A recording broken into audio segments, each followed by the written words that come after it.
In 1860, on a stone bridge called the Ponte alle Grazie, stretching over the Arno River in the heart of Florence, a watchmaker named Giovanni Panerai opened a small shop. He imported and sold Swiss timepieces, repaired movements, and ran what would become the first watchmaking school in the entire city. Florence was a center of art and culture, not industry, and Giovanni's little operation fit right into the landscape. A modest business on a beautiful bridge, the kind of place you would walk past on your way to the Uffizi without a second thought. Nobody buying a pocket watch from Giovanni that year could have predicted what his family name would come to mean, because 130 years later, Panerai would be one of the most sought-after luxury watch brands on the planet, worn by movie stars and collected by obsessives who call themselves Paneristi. But for most of that 130 years, almost nobody outside the Italian military knew the brand even existed. And that is one of the strangest stories in watchmaking. To understand how a watch shop on a Florentine bridge ended up classified by the Italian government, you need to follow what happened after Giovanni died. His grandson, Guido Panerai, took over the family business in the early 1900s and steered it in a direction Giovanni could never have imagined. Guido moved the shop to a more prominent location in Piazza San Giovanni, directly opposite the Duomo, and then he made the decision that would define the company for the next century. He started supplying precision instruments to the Royal Italian Navy, timing devices for mines, navigation tools for submarines, computing instruments for naval combat. It was technical, specialized work, and the relationship grew tighter with every contract. By the time Guido was firmly established, Panerai was no longer just a watch retailer. It was a diversified design bureau embedded in the Italian military supply chain. Then, in 1916, Guido made the breakthrough that changed everything. Working alongside a Navy lieutenant commander named Carlo Ronconi, Panerai developed a radium-based, luminous compound that could make dials and instrument sights glow in complete darkness. They called it Radiomir. The name came from radium, the element Marie and Pierre Curie had discovered just 18 years earlier. Radiomir was not a watch. It was a paste, a powder, a technology. Panerai sealed the radioactive mixture into microscopic tubes and installed them on cannon sights and navigation instruments. The compound glowed on its own, requiring no external light source, and it was bright enough to read in the blackest conditions a sailor would ever face. Other companies were experimenting with radium-based paint, but Panerai's approach of sealing the compound rather than simply brushing it onto surfaces gave their instruments a brighter, more consistent glow and better protection for the handlers. The patent was filed in France in March of 1916, and from that point forward, Panerai was no longer just a shop in Florence. It was a defense contractor with a product nobody else could offer. The company still sold watches to civilians from its Florence storefront, but the real money and the real future were in the contracts coming from the Italian Navy. What happened next is where the story takes a turn that most people never hear about.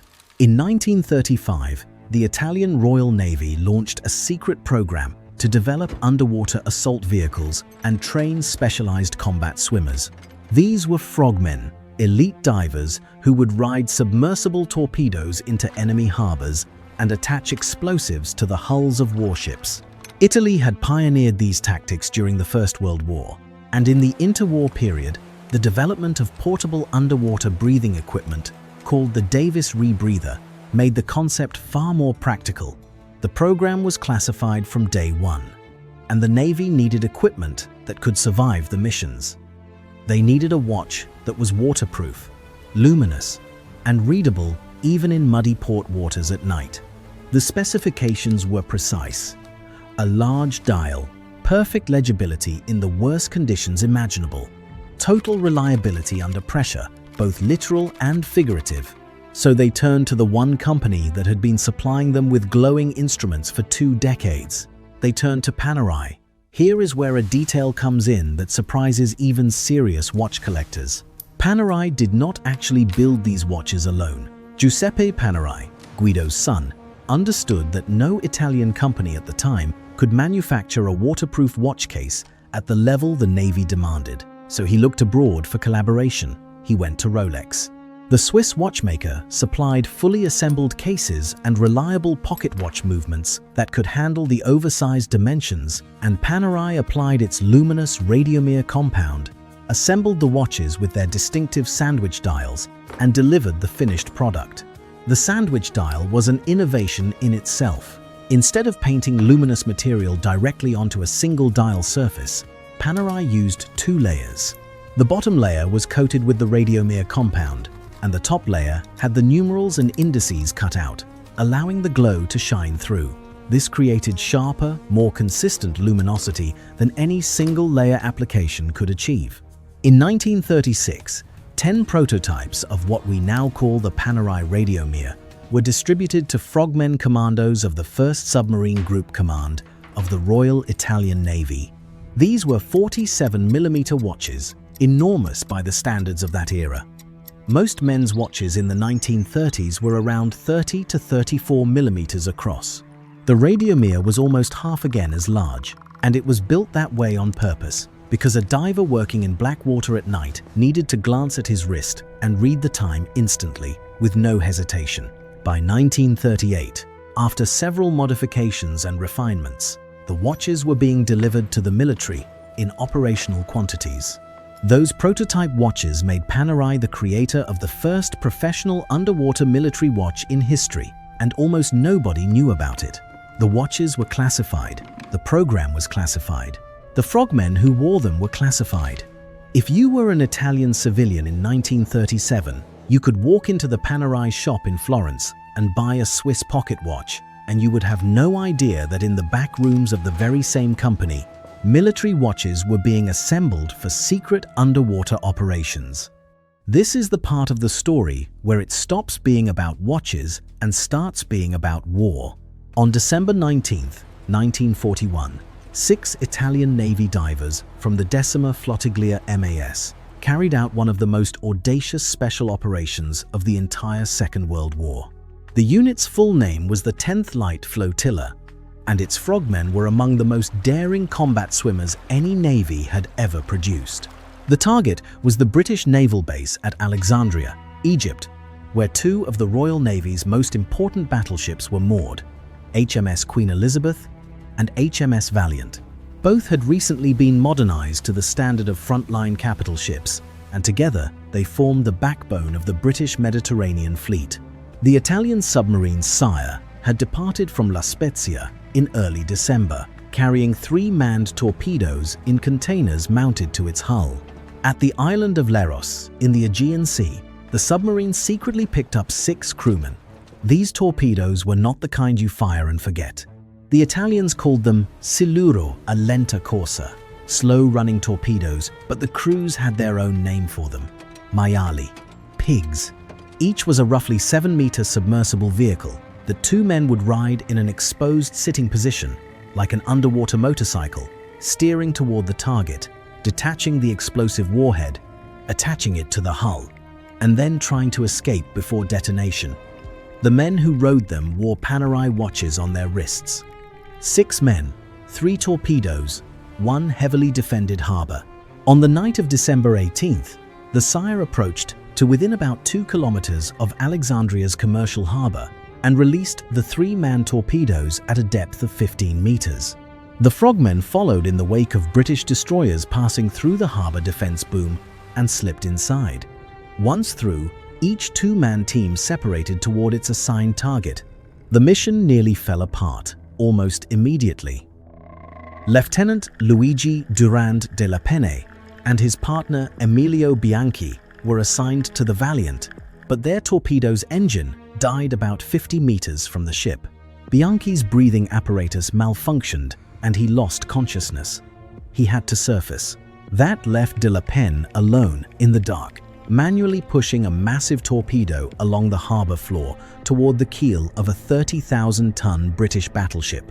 For roughly 40 minutes, he dragged the weapon through the silt, timing his movements to the rhythm of a bilge pump aboard the Valiant so the noise would mask his approach. Think about that for a moment. One man, underwater in enemy territory, hauling an explosive device through pitch-black water, synchronizing his kicks with the sound of a pump so he would not be heard. He placed the mine under the hull, set the timer, and surfaced. Both men were captured almost immediately. The British questioned them. They said nothing. The captors locked them in a compartment aboard the Valiant, below the waterline, directly above the mine de la Pen had just placed. 15 minutes before the charge was set to detonate, de la Pen asked to see the ship's captain, Charles Morgan. He told Morgan that an explosion was imminent but refused to say where the charge was. Morgan sent him back to the compartment. At 6 minutes past 6 in the morning, the mine went off. Both de la Pen and Bianchi survived, though de la Pen took a minor head injury from a chain knocked loose by the blast. Meanwhile, the second team, Marseglia and Shergut, had successfully attached their mine 5 feet beneath the Queen Elizabeth's keel without encountering any of the problems the first team faced. They slipped out of the harbor posing as French sailors and made it into Alexandria before being captured by Egyptian police 2 days later. The third team, unable to find the aircraft carrier they had been assigned, targeted a Norwegian oil tanker called the Sagona instead. They set their charge, scattered their remaining explosives, and were arrested trying to leave the harbor. By dawn, both British battleships had settled into the shallow harbor floor, their hulls resting on the bottom while their decks remained above water. The Valiant was put out of action until August of 1942. The Queen Elizabeth did not return to service until January of 1944. 8 British sailors were killed or wounded. All 6 Italian frogmen were captured, but the mission was a complete success. 6 men with Panerai watches on their wrists had effectively removed 2 capital ships from the British Mediterranean fleet at a point in the war when Britain could not afford to lose them, and the world barely heard about it. The British Royal Navy had every reason to keep the disaster quiet, admitting that 6 men on makeshift underwater vehicles had disabled 2 of their most important battleships would have been a propaganda catastrophe. So they downplayed the damage and maintained the appearance that the Mediterranean fleet was intact. Reconnaissance photos eventually revealed the full scale of the attack, but by then the strategic damage was done. The Italians celebrated within military circles, but the operational details stayed classified. The watches the frogmen wore remained a military secret. The raid on Alexandria would later be recognized as one of the most effective special operations actions of the entire war, influencing the development of special forces programs in navies around the world. The techniques those Italian frogmen pioneered were studied and refined by the British, who developed their own manned torpedo program called the Chariot, directly inspired by the raid. Decades later, the United States Navy SEALs would trace a conceptual line from their SEAL delivery vehicles straight back to the Maiali torpedoes of Alexandria. Panerai was there for all of it, strapped to the wrists of the men doing the work. And still, almost nobody in the civilian world had ever heard the name. After the war, Panerai continued supplying the Italian Navy, but the work shifted. Giuseppe Panerai knew that tying the company's future to radioactive radium was not sustainable. In 1949, Panerai patented a new luminous compound based on tritium instead of radium. They called it Luminor.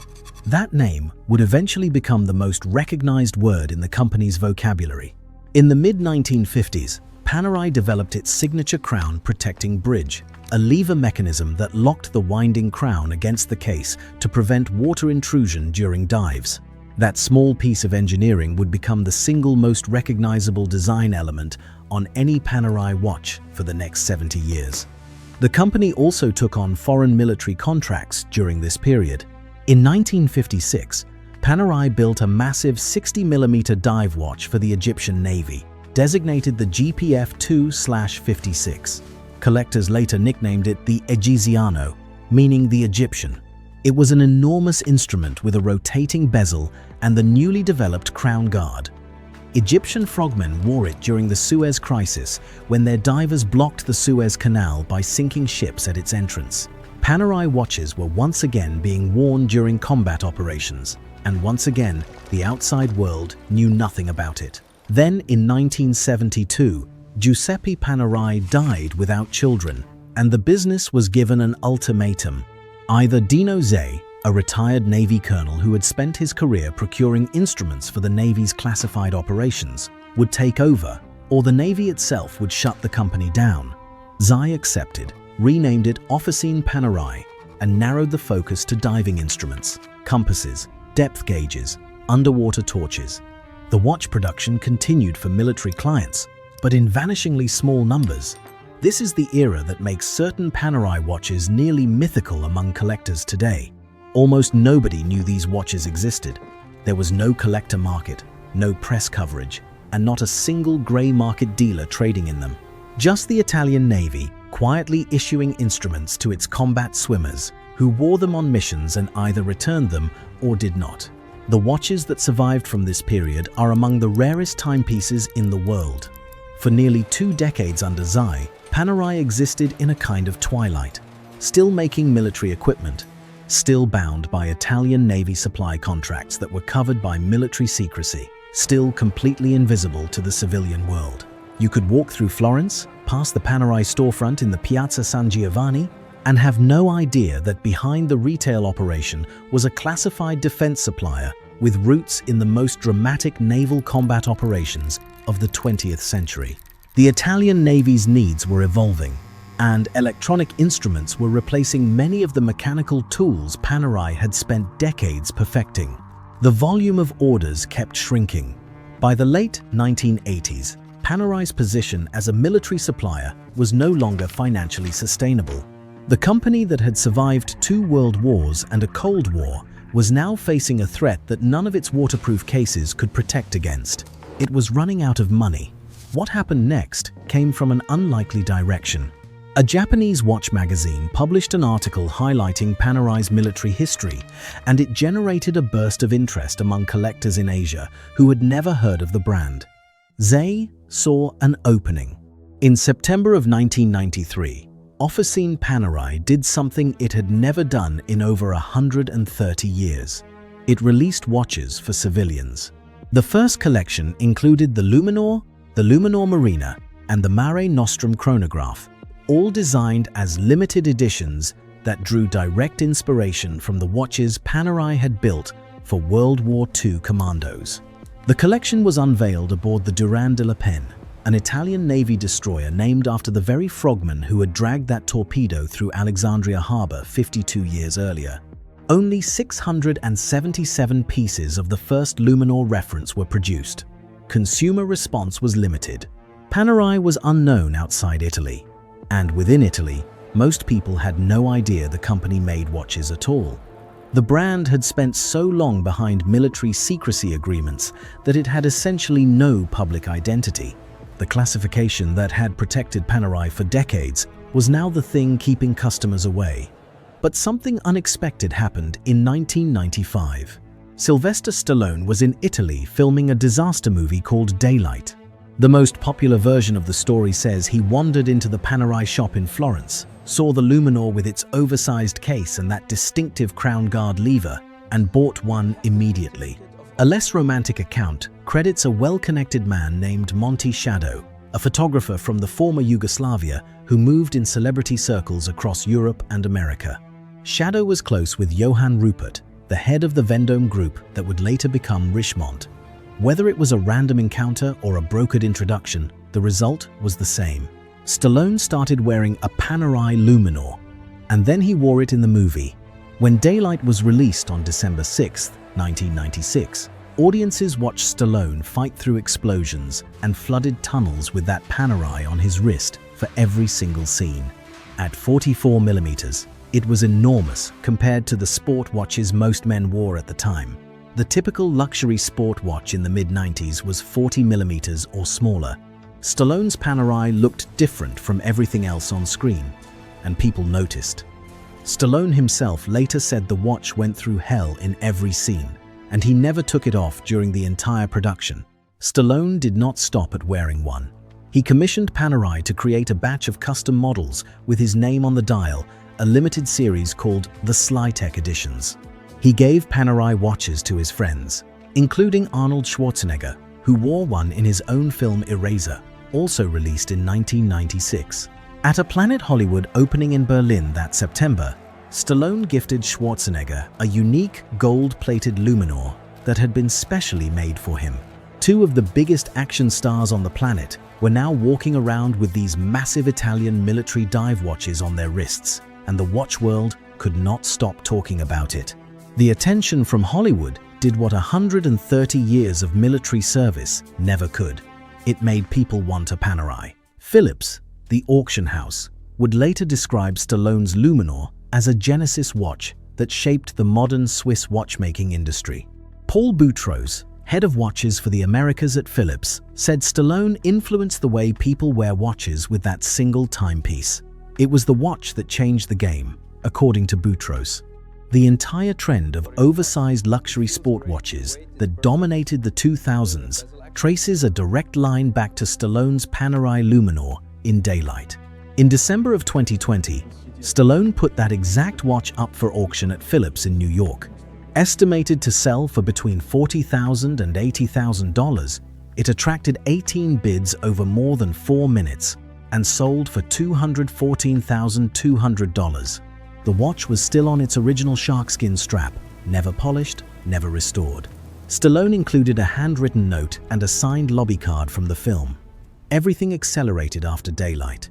In March of 1997, the Vendome Group acquired office in Panerai for a reported $1 million, a figure that seems almost absurd considering what the brand would become. The acquisition brought Panerai into a portfolio alongside Cartier, Jaeger-LeCoultre, and Vacheron Constantin. Angelo Bonatti was brought in to lead the brand toward a global launch. In 1998, Panerai debuted at the prestigious SIHH watch salon in Geneva, presenting new collections on the same stage as the biggest names in Swiss watchmaking. In 2002, Panerai opened its own manufacturing facility in Neuchâtel, Switzerland, a purpose-built watchmaking operation in the heartland of Swiss horology. For the first time in its history, the company would design and build its own movements rather than relying on external suppliers. This was a massive shift. For decades, Panerai's watches had run on Rolex calibers, then on ETA movements. The first in-house caliber, the P-Dot 2002, arrived in 2005. More followed over the next several years, including movements with 8- and 10-day power reserves that were remarkable by any standard in the industry. Panerai also began experimenting with advanced materials, incorporating titanium, ceramic, and eventually a proprietary platinum alloy they called Platinum Tech. The brand that had spent most of its life assembling other companies' parts in a Florence workshop was now a vertically integrated Swiss manufacturer with its own movement engineering division.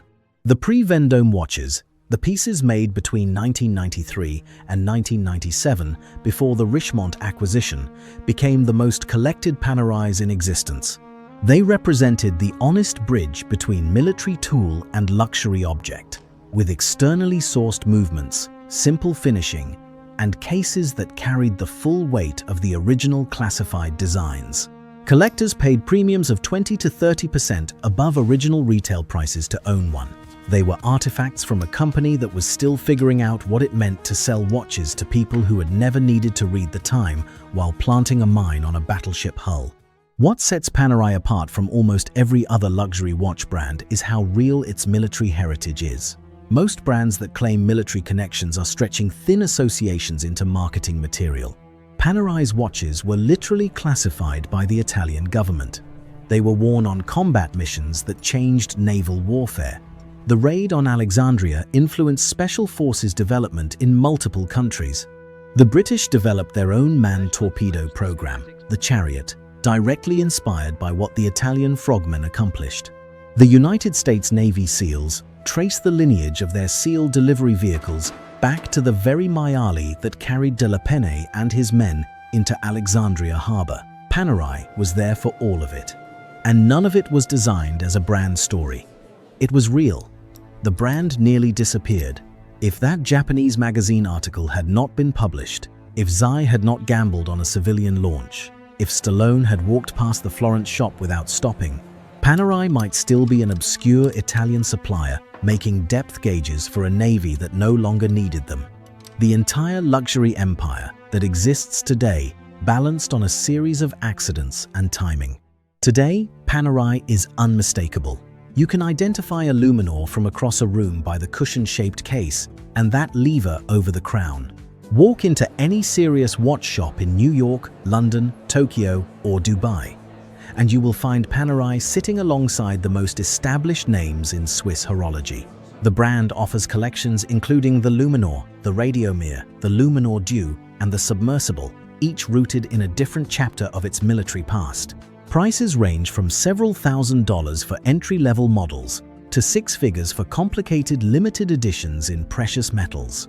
But what separates Panerai from the rest of the luxury watch world is not the price or the prestige. It is the fact that every single design feature traces back to a real problem faced by a real person in a real combat situation. The oversized dial exists because a frogman needed to read his watch in murky harbor water wearing thick rubber gloves. The luminous indices exist because Guido Panerai mixed radium paste in a Florence workshop over 100 years ago to solve a visibility problem for the Italian Navy. The crown guard exists because combat divers kept getting water in their watches when the winding crown was knocked loose during underwater missions. The left side crown configuration on certain models exists because Navy frogmen wore the watch on their right wrist while using a compass or depth gauge on their left hand, and the crown needed to be out of the way. None of these features were designed to look good on a red carpet. They were designed to keep a man alive on a mission that his own government would deny ever happened. And that is why, more than 160 years after Giovanni Panerai opened a small shop on a bridge over the Arno, the name still carries a weight that no marketing campaign could ever manufacture. If you found this story interesting, hit subscribe and leave a comment telling us which watch brand history you want to see next.